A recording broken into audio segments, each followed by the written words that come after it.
people bring the attitude to them too often that because they are liquid and quoted minute by minute, that it's important that you develop an opinion on them minute by minute. Now, that's really foolish when you think about it. And that's something Graham taught me in 1949. I mean, that single thought.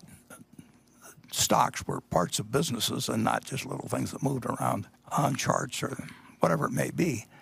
Imagine for a moment that you decided to invest money now and you bought a farm. Let's say you bought 160 acres and you bought it at X per share or per acre. And the farmer next to you had 160 identical acres, same contour, soil quality. So it was identical.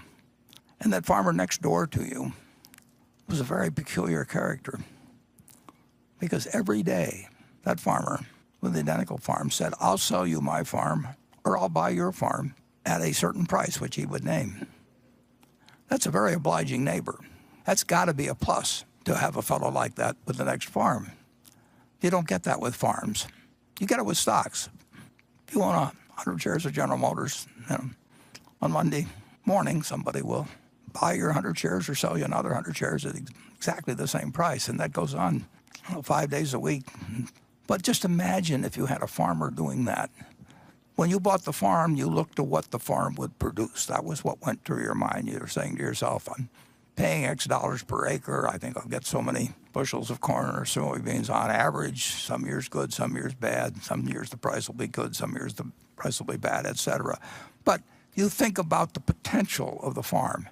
And now you get this idiot that buys a farm next to you, and so his numbers just go all over the place. The only thing you have to do is to remember that this guy next door is there to serve you and not to instruct you. You bought the farm because you thought the farm had the potential. You don't really need a quote on it. You bought into the business, and that's what you're doing when you buy stocks. But you get this added advantage that you do have this neighbor who you're not obliged to listen to at all, who is going to give you a price every day, and he's going to have his ups and downs. And maybe he'll name a silly price that he'll buy at, in which case you sell if you want to. Or maybe he'll name a very low price and you'll buy his farm from him. But you don't have to. And you don't want to put yourself in a position to where you have to. So stocks have this enormous inherent advantage of people yelling out prices all the time to you.